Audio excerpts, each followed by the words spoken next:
पर्व है आजादी का तो गर्व होता है हमारे आजादी के दीवानों पर, जिन्होंने अपनी जान की बाजी लगा के हमें आजादी दिलाई।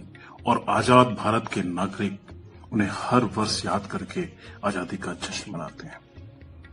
पर आज मैं आपको उस अमिट स्मृतियों से मिलवाने आया हूं जिनका एक लंबा इतिहास है। पहले सैनिक विद्रोह से लेकर 1947 तक के आजादी के संघर्ष को देखा है। एक ऐसी सांस्कृतिक विरासत जो भारत को भारत बनाने की कहानी कहते हैं। बात तब की है जब मुगल शासक शाहजहां ने सन 1627 में अपनी सल्तनत का केंद्र बिंदु आगरा की बजाय दिल्ली को बनाने का विचार रखा। 10 से 12 सालों के विचार विमर्श के बाद सन 1639 में लाल किले की विस्तृत रूपरेखा बनकर तैयार हुई और फिर 9 वर्षों की कड़ी मेहनत और लंबे इंतजार के बाद मुगलिया सल्तनत ने शान शौकत का एक उत्कृष्ट नमूना पेश किया, जिसे देखने के बाद खुद शाहजहां की भी आंखें फटी की फटी रह गई थी। यमुना के किनारे बनाई गई ये इमारत उस काल की किसी भी देश के भव्यतम इमारतों में से एक थी। आगरे के किले से दोगुने आकार के किले की दीवारें यमुना की ओर से 60 फीट ऊंची हैं और सामने की दीवार 110 फीट ऊंची है। किले के पीछे यानी पूर्व में यमुना नदी बहती थी और 3 तरफ खंदक थी। खाई के साथ साथ हरे भरे बाग थे। लाल किले की प्राचीर का निर्माण भी औरंगजेब ने ही करवाया था, जिसे घूंघट वाली दीवार भी कहते हैं।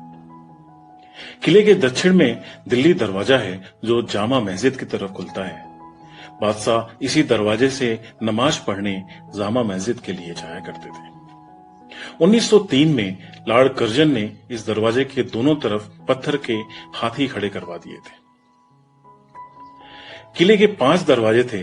मुख्य दरवाजा लाहौरी दरवाजा है जो चांदनी चौक के ठीक सामने पड़ता है। लाहौरी दरवाजे से प्रवेश करते ही छत्ता बाजार शुरू हो जाता है। इस छत्ते बाजार के दोनों ओर दुकानें हैं और बीचों बीच एक चौक है। किसी जमाने में यहां हर किस्म का सामान बिकता था। आज ये बाजार सैलानियों के लिए बड़ा आकर्षण का केंद्र है। लाहौरी दरवाजे से निकल के नजर पड़ती है नक्कार खाने की 2 मंजिला इमारत पर। बीच में एक चौक था जिसका सरोवर अब मैदान बन चुका है। इसके आसपास शासकीय कामों के लिए दफ्तर, मनसबदारों के मकान हुआ करते थे। कुछ दूर आगे बढ़ने पर नक्कार खाने का दरवाजा है, जिसे हथिया पोल भी कहते हैं, जिसके दोनों तरफ पत्थर के 2 हाथी थे। किसी भी गैर शाही परिवार को इस दरवाजे पे सवारी पे बैठकर जाने की इजाजत नहीं थी। नक्कार खाने में हर रोज नौबत बजती थी। नक्कार खाने के सामने नजर जाती है दीवाने आम की ओर, जिसने शान शौकत का वो दौर देखा था जब बादशाह के किले पे पहली बार आने पर जो जलसा हुआ था। तब चांदी के खंभों पर दल बादल नाम के एक आलीशान शामियाना लगाया गया था, जिसकी कीमत उस वक्त के हिसाब से 1 लाख रुपए थी। ये दीवाने आम की दालान है जिसने मानो इतिहास के इतने उतार चढ़ाव देखे कि चुप्पी सी साध ली है। यहीं 8 फीट ऊंचाई पर सिंहासन की वो जगह थी जहां बादशाह दीवाने आम की तकरीरें सुनते और फैसले लेते थे। दीवाने आम के उत्तर की ओर, जिसे लाल पर्दा कहते थे, जहां से दीवाने खास, शाही हमाम, मोती मस्जिद और बादशाह के निजी मकान थे।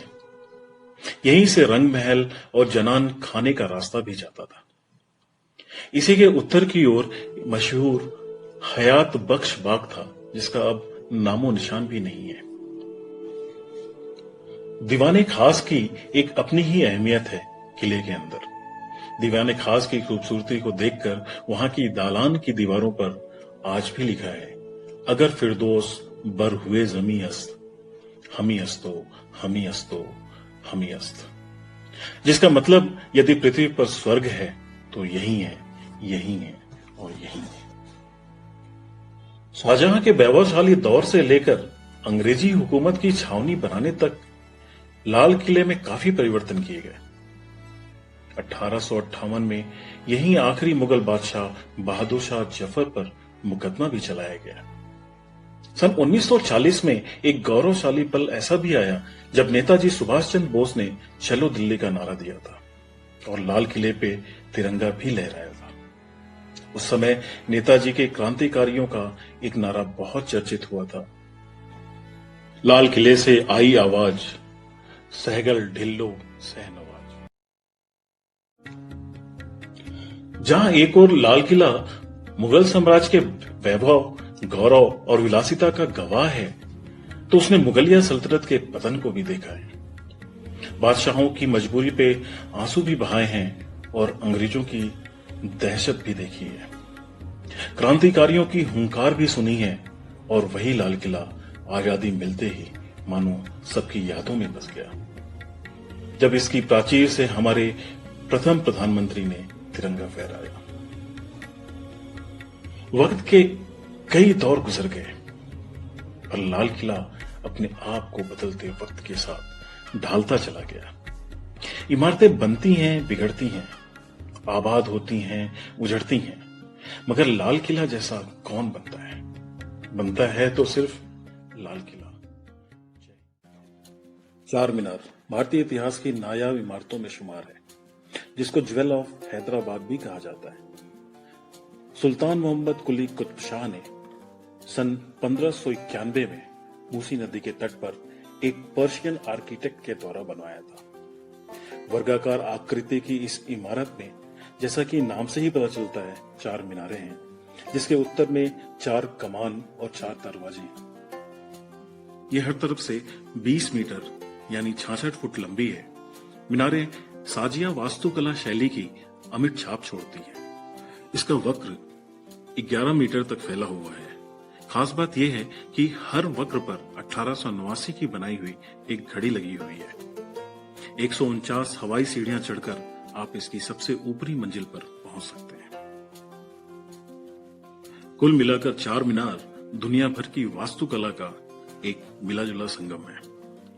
चलिए अब आपको अगली इमारत से मिलवाते हैं। गेटवे ऑफ इंडिया ब्रिटिश काल में सन 1911 में किंग पंचम जॉर्ज और महारानी मेरी के भारत आगमन के लिए उनके सम्मान में बनाया जाना था, पर विडंबना यह रही कि वो सिर्फ इसका प्रारूप ही देख पाए थे। 26 फुट ऊंची इस इमारत की भव्यता को देखकर लोग आज भी ठहर जाते हैं। इसको बनाने में गुजराती शैली में हिंदू और इस्लामिक वास्तुकला के मिश्रण से तैयार किया गया था।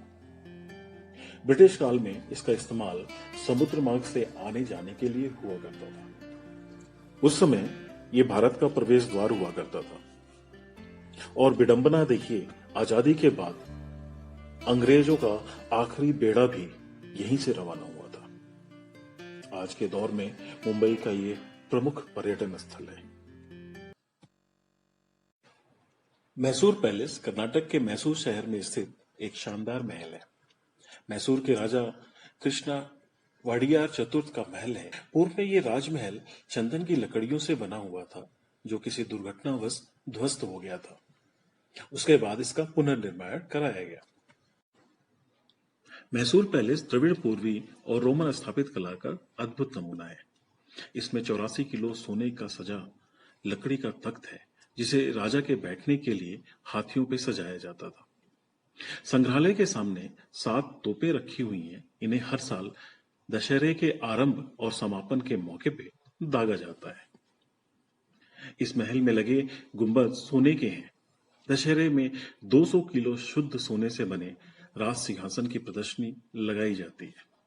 मैसूर पैलेस में दशहरा उत्सव बहुत ही धूमधाम के साथ मनाया जाता है। पूरे राजभवन को रंग बिरंगी लाइटों के साथ सजाया जाता है। हर साल करीब 30 लाख सैलानी यहाँ आते हैं।